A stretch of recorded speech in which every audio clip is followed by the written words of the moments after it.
একটি ছোট্ট গ্রামে একটি কুকুর তার মালিকের সাথে থাকত। সেই গ্রামের অপর প্রান্তে আরেকটি ছাগলও বসবাস করত। তারা কেউ কাউকে চিনত না। তাদের বন্ধুত্বের গল্পটা শুরু হয়েছিল মাঠে, এক ঝলকে প্রেমে পড়া দিয়ে। ধুর ধুর ধুর, ভালো লাগে না, সারাদিন খালি কাজ আর কাজ। জীবনটা একেবারে নাজেহাল করে ছাড়লো। জানি আমাদের না হয় গ্রহণ শক্তি একটু বেশি মানুষদের থেকে, তা বলে সারাদিন মালিকের জন্য খাদ্য সংগ্রহ করে আমাকেই এনে দিতে হবে। আর দেখো, অন্য সবার কপাল কতই না ভালো, নিজেদের স্বাধীন চিন্তায় সারাদিন ঘুরে বেড়ায়, কত খেলা করে। আমাকে কে পালন করতে বলেছিল কি জানি বাপু।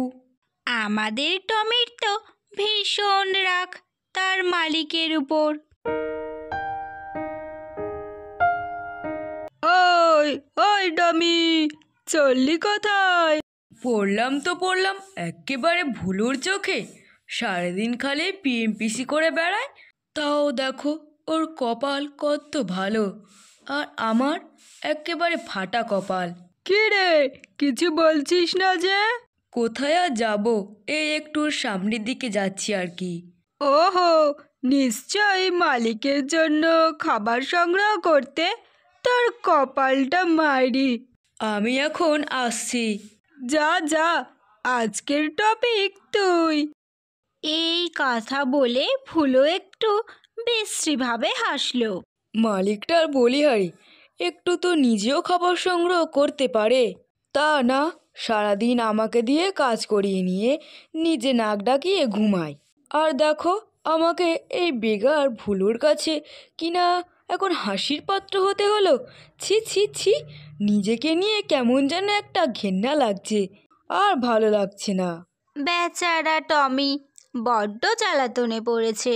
এ বাবা, এত কিছুর মধ্যে ভুলেই গেলাম মালিক যেন কি নিয়ে যেতে বলেছিল। মনে কর টমি, মনে কর, মনে পড়েছে, মাছ মাছ ধরে নিয়ে যেতে বলেছিল। যাই, ওই মাঠের পাশে জলাশয়ে গিয়ে মাছের অপেক্ষা করি, যদি দয়া করে একটা মাছ আমার কাছে আসে। টমি তার মালিকের কথা মতো জলাশয়ের কাছে গিয়ে মাছ ধরার জন্য অপেক্ষা করতে থাকে। এই মাছেরা, তোমাদের মধ্যে থেকে কেউ একজন উঠে এসো প্লিজ, আমি ওয়েট করছি, তাড়াতাড়ি এসো একটু। এই সব আবোল তাবোল বকতে বকতে টমি পুকুরের চারিপাশে ছুটতে থাকে। ছাগল সুন্দরী তো জলাশয়ের পাশেই ঘাস খাচ্ছিল। আরে, ওই কুকুরটা এমন করে জলাশয়ের চারিপাশে ঘুরছে কেন? পাগল নাকি? দেখে যা মনে হচ্ছে, শুধু ঘুরছে না, কী সব বলছে ও।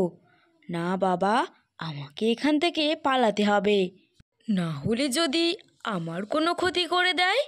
আচ্ছা, আমি যে এমনটা করছি, তা আমার পিছনে কেউ নেই তো? ইস, এইসব করার আগে একবার দেখা উচিত ছিল। যদি কেউ থাকে, আমাকে নিশ্চয়ই পাগল ভাবছে সে। এই কথা বলে টমি পিছনের দিকে তাকিয়ে দেখে একটি ছাগল। ইস ইস, এটা আমি কি করলাম? ও নিশ্চয়ই আমাকে পাগল ভেবেছে। ছাগলটা কি সুন্দর দেখতে, ওয়াও! পালা সুন্দরী পালা। কিন্তু কুকুরটা কি সুন্দর গায়ের রং, চোখ দুটো কি সুন্দর। না না, এসব আমি কি ভাবছি, পালাতে হবে আমার। এই দাঁড়াও, তুমি পালাচ্ছ কেন? আমাকে কি অদ্ভুত দেখতে নাকি ভয়ঙ্কর যে এমনভাবে পালাচ্ছ? না, মোটেও ভয়ঙ্কর নও তুমি। তাহলে চলে যাচ্ছ কেন? না, মা বলেছিল। কি বলেছিল? যে কুকুর হইতে সাবধান, তাই তো? হ্যাঁ, ওই আর কি। আমি জানতাম, কিন্তু সবাই তো আর সমান হয় না। এইভাবে সুন্দরী ও টমির মধ্যে প্রথম দিন বেশ কিছুটা জমল, কিন্তু দুজন দুজনকে মনের কথা বলার মতো ভাব একদিনে আর হয়ে উঠল না। বলা হয়নি তো কি হয়েছে, কথাই আছে না, বেটার লাক নেক্সট টাইম।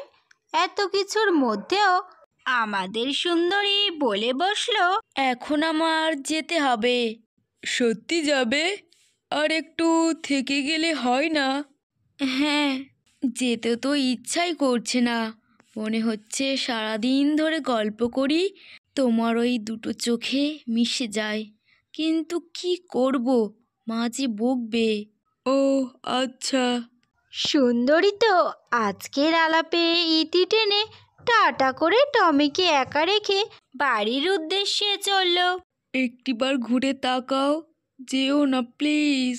এত কিছুর মধ্যে তো ভুলেই গেছে আবার কোথায় কখন দেখা হবে, আর সেটা তো জিজ্ঞাসা করতে হবে নাকি? এই শোনো। কিছু কি বলছো? বলছি, আবার কোথায় কখন দেখা হবে আমাদের? সুন্দরী তো এই কথাটার জন্যই অপেক্ষা করছিল, মুখে অবশ্য বলছিল না বটে। এই মাঠে, আমি রোজ আসি এই টাইমে। এখন তবে আসি, টাটা, আর সাবধানে যেও। এত কথার মধ্যে তো আমাদের প্রেমিকের মালিকের মাছের কথা বেমালুম ভুলে গেছে। শুধু ভুলেই যায়নি, ভুলে একেবারে বাড়ির উদ্দেশ্যে রওনা দিয়েছে।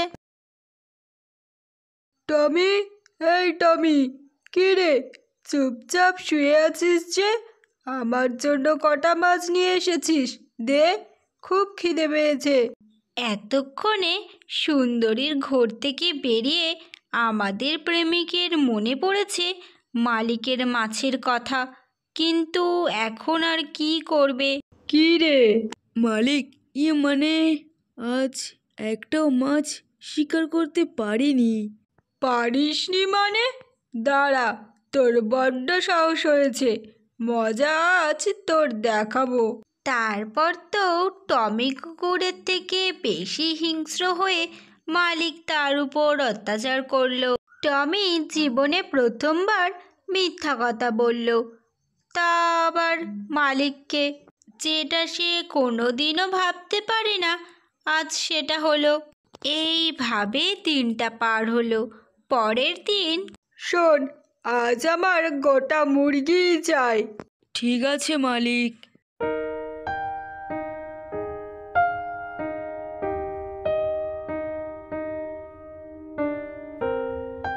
টমি, এই টমি, তোমার আজ একটু অন্যরকম লাগছে। কিছু কি হয়েছে? বলতে পারো আমায়? টমি প্রথমে না বললেও তারপর তার সাথে ঘটে যাওয়া সমস্ত ঘটনা বলল। আহা, কতই না কষ্ট পেয়েছো তুমি। তুমি কেন ওখানে থাকো? চলে যাচ্ছ না কেন? অন্য কোথাও থাকো। টমি আর ছাগলের গল্পের পরিমাণ এতটাই বেড়ে গেল যে টমি পরপর ভুলে যেতেই থাকলো তার মালিকের কথা মতো, আর একটাও শিকার সে নিয়ে যেতে পারল না। আচ্ছা, কি ব্যাপার বলো তো? টমি এমন ব্যবহার করছে কেন? না, ব্যাপারটা দেখতে হচ্ছে। কাল আবার যখন আমার জন্য খাদ্য সংগ্রহ করতে যাবে, তখন ওর পিছু নেব। কথা মতো টমি যখন খাদ্য সংগ্রহ করতে বের হয়, ঠিক তার পরে পরেই মালিকও বের হয়।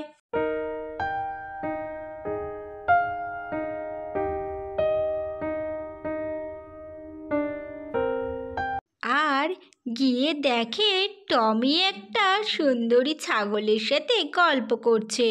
ও, এবার তোর শিকার না করার কারণ আমি বুঝতে পেরেছি।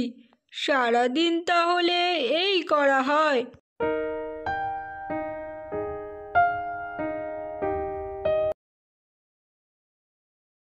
মালিক, আজ এই ছাগলকেই আমি শিকার করব। তাহলে লেটা চুকে যাবে। অনেক দিন হলো ছাগলের মাংস খাওয়া হয়নি। মালিকের এই কথা শুনে সুন্দরী ভয় পেয়ে টমির গা ঘেঁষে দাঁড়ায়। মালিক, এটা কখনো সম্ভব না। সম্ভব না মানে? মালিক যখন জোর করে সুন্দরীকে ধরতে যায় ঠিক তখনই মালিক, ব্যাস, অনেক হয়েছে। আর একটা বারও যদি তুমি ওকে ধরতে আসো তাহলে কিন্তু আমি ভুলে যাব যে তুমি আমার মালিক ছিলে। এতদিন অনেক অত্যাচার কষ্ট সহ্য করেছি, কিন্তু আর না। তাই বুঝি? ঠিক আছে, কোথায় থাকিস আমি দেখব। আজ থেকে আমি তোমার ওখানে আর থাকবো না। চলি মালিক। শুনেছিলাম নুন খেলে গুণ গাইতে হয়। এতদিন অনেক করেছি, এবার থেকে শুধু নিজের মর্জির মতো চলবো। নিজের মর্জির মালিক হব আমি। ভালো থাকবেন মালিক। তারপর টমি সুন্দরীকে তার মনের কথা বলে, তাকে নিয়ে দেশান্তরে চলে যায়।